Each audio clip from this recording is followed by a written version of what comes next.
नमस्कार. मागील वर्षी नवरात्र उत्सवात मी देवी आईकडे जोगवा मागितला. हा पारंपरिक पद्धतीचा जोगवा नाही, थोडासा वेगळ्या प्रकारचा आहे. मी नेमकं काय मागते आहे, नम्रपणाने मी आईकडे जे मागते, खरं म्हणजे या शक्ती देवी पुढे माझा पदर पसरून मी काहीतरी मागणं मागतेय. आणि जर का मी अशा पद्धतीने काही मागितलं तर देवी आई मला नक्की देईल याची मला खात्री वाटतेय. सादर करते आहे जोगवा, आदि मायेचा जोगवा. शारदीय नवरात्र जाहली आज घटस्थापना, आज घटस्थापना. गाते गुणनी जगदंबेचे करून मनी प्रार्थना, आई करून मनी प्रार्थना. अश्विन प्रतिपदा, घटस्थापनेचा दिवस. मी त्या जगज्जननीचे गुण गायला सुरुवात करते आहे. जाणीवेची उजळून दिवटी, भरी स्नेहाची बुदली, भरी स्नेहाची बुदली. मांडियला गोंधळ दरबारी, हाक घालू कुठली, आई हाक घालू कुठली. आता मला मनुष्य जन्म जर मिळालेला आहे आणि त्या मनुष्य जन्माचं सार्थक पण मला करायचंय, पण नेमकं त्यासाठी मी कोणत्या प्रकारच्या भक्तीच्या पायऱ्या चढू, मला हे आईकडून जाणून घ्यायचंय. आणि त्यासाठी मला काहीतरी मागायचंय आईकडे की या मनुष्य जन्माची मी नक्कीच माझ्या मनात जाणीव ठेवून त्याचं मी चीज करेन. आता श्रवण कीर्तन याच्यामुळे हे माझ्या मनामध्ये येत आहे आणि ही माझ्या मनात जागृत झालेली जी इच्छा आहे ती पूर्ण करण्यासाठी किंवा तिला उजाळा देण्यासाठी म्हणून माझ्या मनात मी स्नेहाची बुदली, कारण ड्युटी दिवा पेटवायचा आहे तेव्हा स्नेह पाहिजे ना कोणता तरी त्याच्यामध्ये, तेव्हा मी स्नेहाची बुदली ही आता तयार ठेवलेली आहे. आता आईला कोणत्या नावाने मी हाक मारू असा मला प्रश्न पडलाय. तिचं स्मरण मी करते आहे. पहिली हाक मी श्री महालक्ष्मीला घालते आहे. महालक्ष्मीला वंदन पहिले, करीशी मज समृद्ध माते, करीशी मज समृद्ध. नकोच धन ते मना मनातील, भाव कळू दे शुद्ध, मजला भाव कळू दे शुद्ध. महालक्ष्मीला वंदन करून मी समृद्धी तर मागितली, धन समृद्धी तर हवीच, पण हे धन कसं पाहिजे. आपण लक्ष्मी पूजनाच्या दिवशी लक्ष्मीला वंदन करून म्हणतो की अभया भव, अचला भव, विपुला भव. म्हणजे ही लक्ष्मी अभया, अभया ती केव्हा असेल, ती वाजत गाजत अगदी खुलेआम आपल्याकडे आली पाहिजे समोरच्या दाराने. तिला कशाचं भय नसतं म्हणून अभया भव. आणि मग अशीच संपत्ती विपुला म्हणजे वर्धिष्णू होणारी असते. मग ही जी अशा प्रकारची धनसंपत्ती आहे त्याच्याही पेक्षा मला वेगळी संपत्ती पाहिजे, आणि ती म्हणजे मला सुहृदांची संपत्ती पाहिजे. मला माझ्या सुहृदांच्या मनामधले भाव समजले पाहिजे. आणि त्यासाठी मी देवी आईला प्रार्थना करते आहे की मला माणसं जोडायची. विशुद्ध मनानं जर आपण माणसं जोडली तर ते खूप मोठं धन आहे हे मला माहिती आहे. आणि त्या अर्थाने हे माते तू मला धन समृद्ध कर. असं झालं तर किती छान होईल. पण ही जी श्रीमंती समृद्धी मला मिळेल ती दुबळी असता कामा नये, ती बलवान पाहिजे. मग त्यासाठी ही श्रीमंती घेऊन पूजिन महाकालीला नित्य, महाकालीला नित्य. सक्षम कर गे अन्यायाचे करण्या पारिपत्य, माते करण्या पारिपत्य. माझ्या मनातला भाव जर शुद्ध असेल तर मला माणसं नक्कीच जोडता येतील. सद्भावना या आपल्या मनाला खूप शक्ती देणाऱ्या असतात. ही श्रीमंती घेऊन मी महाकालीला वंदन करून प्रार्थना करीन की हे देवी, अन्यायाविरुद्ध आवाज उठवण्याची तू मला शक्ती दे. वाईट गोष्टींची लढा देण्याची शक्ती मला दे, तेवढी ताकद मला दे. बाह्य गोष्टींपेक्षा सुद्धा माझ्या अंतरातील वाईट वावग्या गोष्टींविरुद्ध मी लढू शकेन का, असा मला प्रश्न पडतोय. की आपलं जे मन असतं ना, ते आपल्यावर नेहमी स्वार होतं, तर ते तसं नाही झालं पाहिजे. मला माझ्या मनाला वाकवता आलं पाहिजे की मी माझ्या मनाचा ताबा घेऊ शकेन का. अशा पद्धतीचं हे जे मागणं आहे मला देवीकडे मागायचंय, काली मातेला, की तू मला त्यासाठी शक्ती दे, सक्षम कर. आणि ही तर लढाई आहे, म्हणजे स्वतःशीच लढाई आहे आणि ही खूप मोठी आहे. बाह्य लढाईपेक्षा आपल्या मनाशी आपण लढाई करणं ही खूप मोठी आहे. आणि त्यासाठी मी काली मातेकडेच मागणं मागते आहे की हे माते, तू मला अगदी हे अशा प्रकारचं युद्ध करण्याची ताकद मला दे.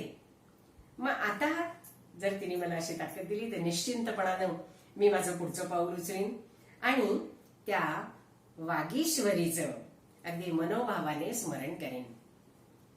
तिचं ते रम्य शीतल रूप, कशी आहे बघा ती सरस्वती शारदा वागीश्वरी. तिचं हे रम्य रूप डोळ्यासमोर येतं. शरदाचे चांदणे लेऊनी महासरस्वती आली, महासरस्वती आली. हे मागू की ते मागू ग, द्विधा अवस्था झाली माझी, द्विधा अवस्था झाली. शारदीय नवरात्र, त्या शरदाचं चांदणं, महालक्ष्मी, महाकाली यांचं तर आगमन झालेलं आहे. आणि माझी जोडी भरतीये. मी सारखा पदर पसरून आईकडे काहीतरी मागतीये आणि मला जाणीव होते की काहीतरी पडतंय माझ्या पदरामध्ये. भरतीये जोडी. त्यात ही शुभ्र वस्त्रांकिता महासरस्वती आलेली आहे. मी कवयित्री, त्यामुळे शब्दांची अर्थातच पुजारीण. मग या सरस्वतीकडून मला हे मागू की ते मागू ग, अशी जर माझी अवस्था झाली असेल तर साहजिकच आहे, नाही का. पण मग मुखातून तर शब्द फुटत नाहीयेत, कारण तिचं जे मी वैभव पाहतेय, लखलखणारं वैभव आहे तिचं. आणि तिचं लखलखणारं वैभव म्हणजे शब्दांचं वैभव आहे. शब्दांची हिरे आणि माणकं, ते पाहून अक्षरशः माझी वैखरी ही मूक झालेली आहे. आता ही रत्नमाणकं मला कशी बरोबर बघायला मिळालेली आहेत. पाहून वैभव लखलखणारे, होई वैखरी मूक माझी, होई वैखरी मूक. रत्नमाणके शब्दांची ती, लागे त्यांची भूक, मजसी लागे त्यांची भूक. आता धनसंपत्तीचा नाही, पण या शब्द संपत्तीचा, या सरस्वती मातेकडील शब्द संपत्तीचा मला मोह पडलेला आहे. आणि तिच्याकडच्या शब्द संपत्तीला जेव्हा मी तिचं ते दर्शन घेतलेलं आहे, तर हे शब्द वैभव मला पाहिजे अशी अगदी मनापासून मनामध्ये इच्छा निर्माण झाली की हे वागेश्वरी, हे शब्द माझ्या झोळीत टाक आणि ते चोरण्याची इतर कुणालाही बुद्धी होऊ देऊ नकोस, कुणालाही. आणि मला स्वतःला योग्य शब्दाचा आठव, योग्य वेळी योग्य ठिकाणी करता येईल असं दान तू माझ्या पदरात घाल.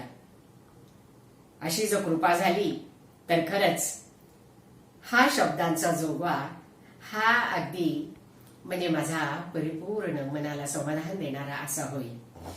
योग्य ठिकाणी त्या शब्दांचा आठव म्हणजे आठवण मला झाली पाहिजे, म्हणून मी आईकडे मागते आहे.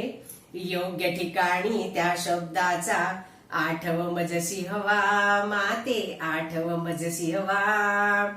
पदरामध्ये आज घाल तू, पदरामध्ये आज घाल तू, शब्दांचा जोगवा आई, शब्दांचा जोगवा. मला दुसरं तिसरं काही नकोय, हा शब्दांचा जोगवा तू मला दे. माझ्यासाठी हे शब्द खूप महत्वाचे आहेत.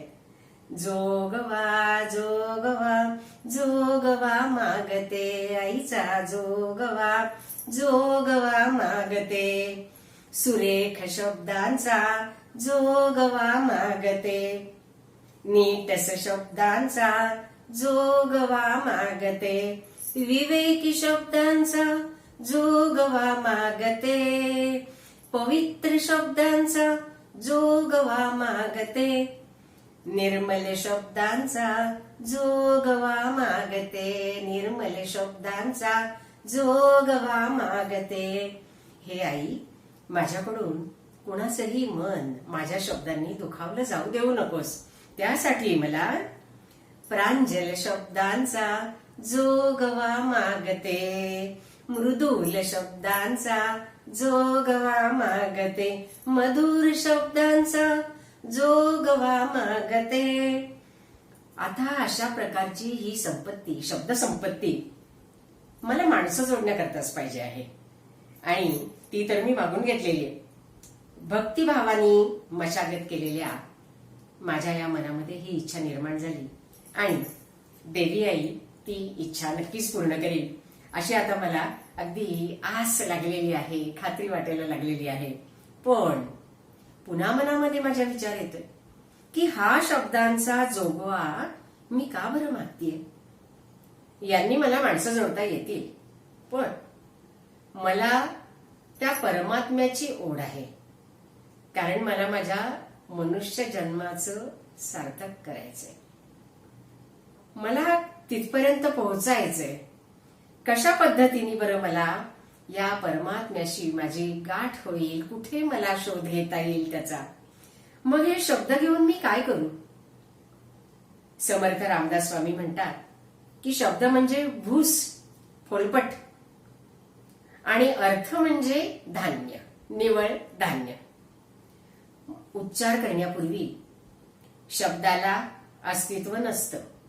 ज्या वेळेला आपण एखाद्या शब्दाचा उच्चार करतो त्या वेळेपुरतच त्याचं अस्तित्व आहे, आणि उच्चार करून झाल्यानंतरही शब्दाला अस्तित्व नाही, तो नाहीसाच होतो. पण याच्या उलट ज्यावेळी शब्द उच्चारण्याच्या अगोदर आपण विचार करतो की नाही, म्हणजे शब्द उच्चारण्याच्या अगोदर अर्थ हा आहे. शब्द आपण जेव्हा उच्चारतो त्यावेळेलाही तो अर्थ अस्तित्वात असतो, आणि शब्दाचा उच्चार करून झाल्यानंतर शब्द नाहीसा झाला तरी सुद्धा अर्थ हा शिल्लक राहतोच.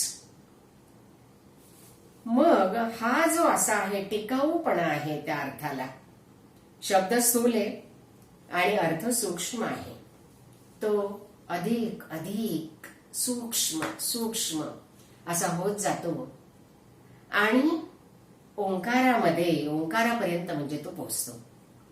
तिथे शब्द निशब्द होतो.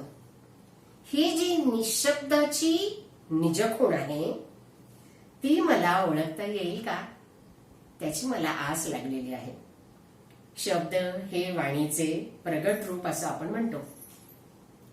त्याचा मी जोगवा मागतेय, तेव्हा अर्थगर्भ शब्द मला हवे हे माझे मागणे आहेच. पण त्याच्याही पलीकडे जाऊन ज्या शब्दांनी अनुभवाची खूण पटेल आणि अर्थ समाधान देऊन निशब्द करेल असे शब्द हे माते तू मला दे. हे आदिमाये, मी तुला हात जोडून विनवते. हे आदिमाये, मी तुला हात जोडून विनवणी करते आहे की अशा प्रकारच्या शब्दांचा जोगवा तू मला दे. निजखूण शब्दांचा जोगवा मागते, शब्द ब्रह्माचा ब्रह्माचा जोगवा मागते, आईचा जोगवा जोगवा मागते, आईचा जोगवा जोगवा जोगवा मागते, अंबा मातेचा उदो उदो.